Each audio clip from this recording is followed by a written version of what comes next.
The waters around Utah's Antelope Island are a refuge for more than 10 million migratory birds every year.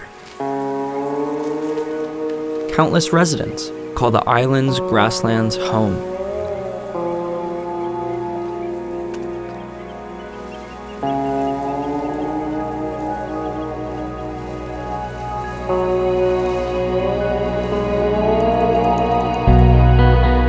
More than 200 species of birds rely on the Great Salt Lake, traveling from as far as southern Chile and the Siberian tundra. They come to feast on the brine shrimp and brine flies that have adapted to the lake's extreme salt levels.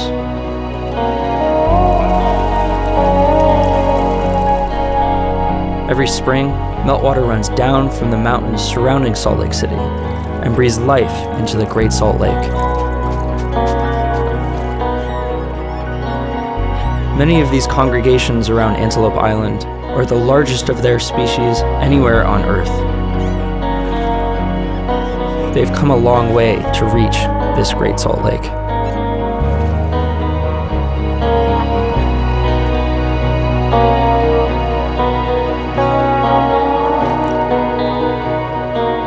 Imagine taking a road trip for 55 straight hours, and when you finally get to your destination, you open the car door and stand up, and your pants fall down because you lose 40% of your body weight in the trip there.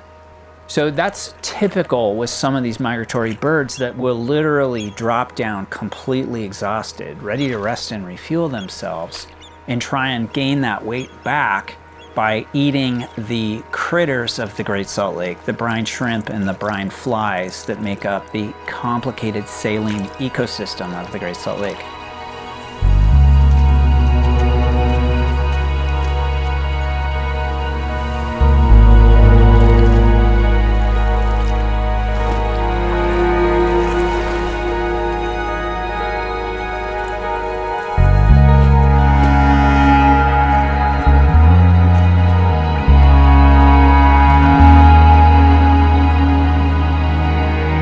The Great Salt Lake is this crucial oasis for them to rest and regain their strength before heading out on the rest of their journey.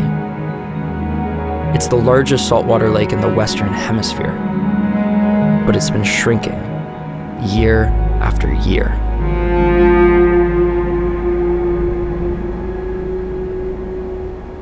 When you walk, you should kick up this incredible plume of brine flies, and they're all gone. I've never seen this before. The lake will lose, on average, about 2 or 2.5 feet of elevation every summer during the evaporation phase. And then the mountains collect the snow, and the runoff will raise the level of the lake during the spring. 2 years ago, however, the lake only rose 6 inches. You know, if we have 100% normal snowpack, then the lake is going to shrink every year. We actually have to have 130% of normal snowpack, which is clearly not sustainable.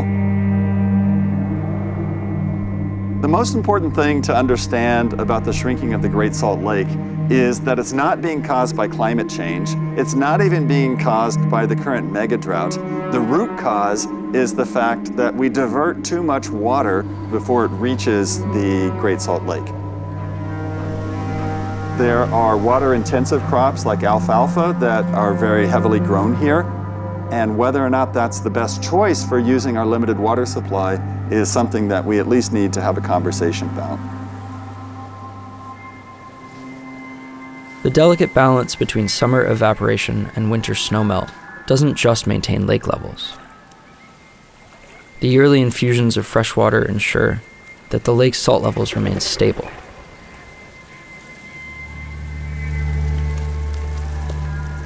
But as Utah's population and economy have grown, less water has made it to the lake each spring. And as with all balances in nature, when a thumb is on one side of the scale, something has to give. We're fast approaching the salinity tipping point where the southern part of the lake becomes so saline that the base of the food chain, the brine shrimp and the brine flies, even have a hard time surviving. And once those brine shrimp and those brine flies start to die off, then the millions of birds that visit this area will get here and the pantry will be bare. And as a result, these millions of birds are likely to starve to death on the shores of this Great Salt Lake. A shrinking lake isn't just bad for the birds. As it recedes, Salt Lake City will encounter more and more toxic dust storms. The city's very future is at stake.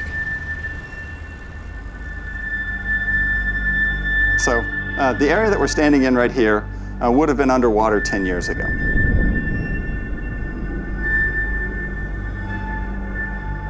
Farmington Bay is now dry.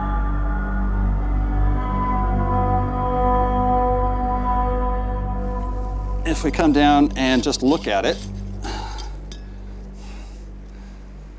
we essentially just have a relatively shallow crust overlying the sand and the silt and the clay that's underneath. My research has also discovered that the dust has high concentrations of arsenic, which is a carcinogen and a toxic heavy metal. Long-term exposure to arsenic from the dust could lead to increases in certain types of cancer, such as lung cancer, skin cancer, and bladder cancer. The longer the lake bed is exposed, the larger the surface area out here that will actually act as a dust source. So we do expect the dust storms to become more frequent and to become more severe over time, the longer that the lake remains low.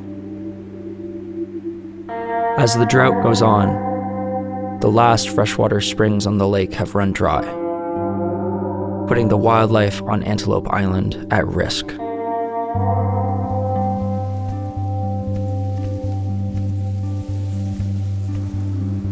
Once vibrant and green, grasslands are now barren and dusty.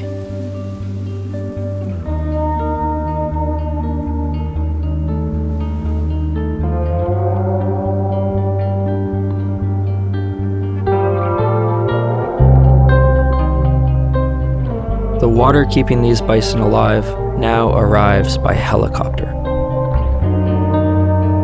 Still, some people want to take more.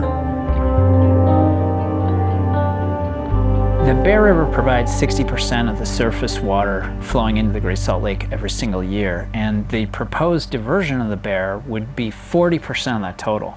So it would be a massive change to the water flowing into the Great Salt Lake and would dry up tens of thousands, perhaps 100,000 acres of shoreline wetlands around the perimeter of the lake.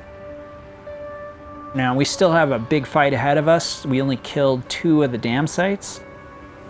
But the trick to winning in the conservation sector is just having the courage and the time and the willingness to fight.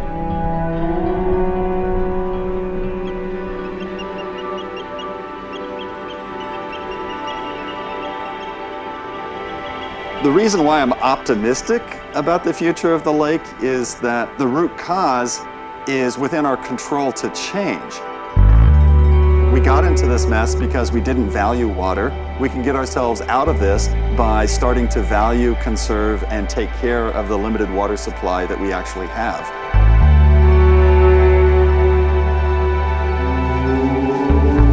A future of dust isn't inevitable.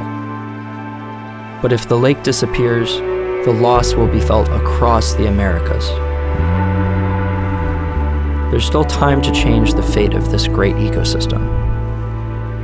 But there's work to be done. I will feel really happy if all of my research in 20 years is ignored because everything's underwater. I'll be just fine with that.